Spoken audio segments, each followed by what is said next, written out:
Hello guys, this is a very important shots जो आप कह सकते हैं कि इंश्योरेंस की सीरीज़ में मेरा पहला शॉट है।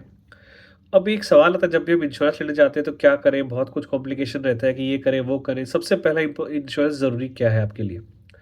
तो एज़ एन इंडिविजुअल आपके लिए सबसे पहले इम्पोर्टेंट जो इंश्योरेंस है वो है हेल्थ इंश्योरेंस।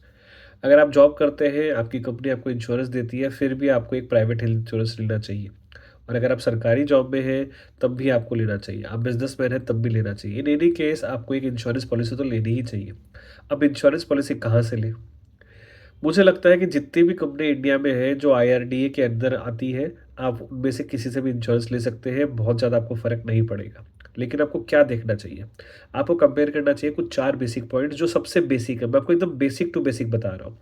सबसे पहले आपको देखना चाहिए कि इसमें कोई को-पे नहीं होना चाहिए। अगर आपकी उम्र 60 साल से नीचे है, तो ये बिना को-पे वाली पॉलिसी आपको आराम से मिल जाएगी। 60 साल के बाद आपको को-पे लेना पड़ता है। को-पे का मतलब अगर आपने 10% को-पे ले लिया है, 1 लाख का खर्चा और 10,000 रुपए आप देंगे, 90,000 कंपनी देगी। यही अगर 10 लाख का खर्चा हो तो 1 लाख आपके पॉकेट से चला जाएगा और 9 लाख कंपनी देगी, अगर आपकी पॉलिसी 10 लाख की हुई तो। सेकंड आपको क्या देखना है, ज़ीरो कॉपी लेना है फर्स्ट। सेकंड आपको देखना है कि कोई रूम रेंट लिमिट नहीं होनी चाहिए।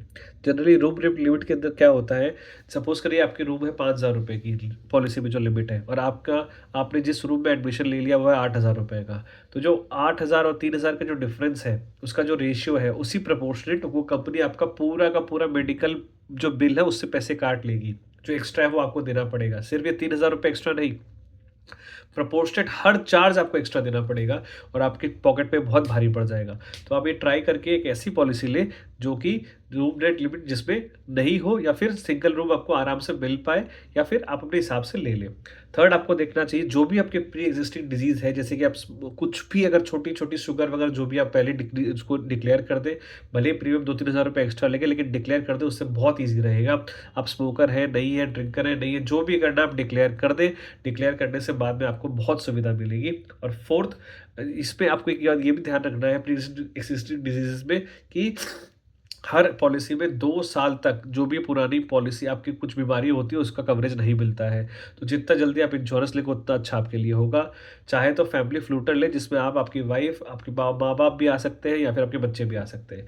और लास्ट आपको देखना है एक ऐसी कंपनी के साथ लें जिसका कैशलेस फैसिलिटी बहुत अच्छी हो, जिसका जो नेटवर्क ऑफ हॉस्पिटल्स जो उस पॉलिसी के पोर्टल पे दिखाता हो, जिसमें कैशलेस फैसिलिटी हो, जहाँ के आप एडमिट हो तो आप अपनी पॉलिसी जमा करें, आपको पैसा खुद जमा नहीं करना पड़ेगा या थोड़ा बहुत अमाउंट जमा करना पड़ेगा। एक ऐसी पॉलिसी लें, एक ऐसी कंपनी से जो कि कैशलेस आपको देती हो, सबसे ज़्यादा नेटवर्क हॉस्पिटल्स में। तो ये 4 पॉइंट आप ध्यान रखिए और हेल्थ इंश्योरेंस आज के आज जाके लीजिए। वीडियो को करें लाइक, चैनल को करें सब्सक्राइब।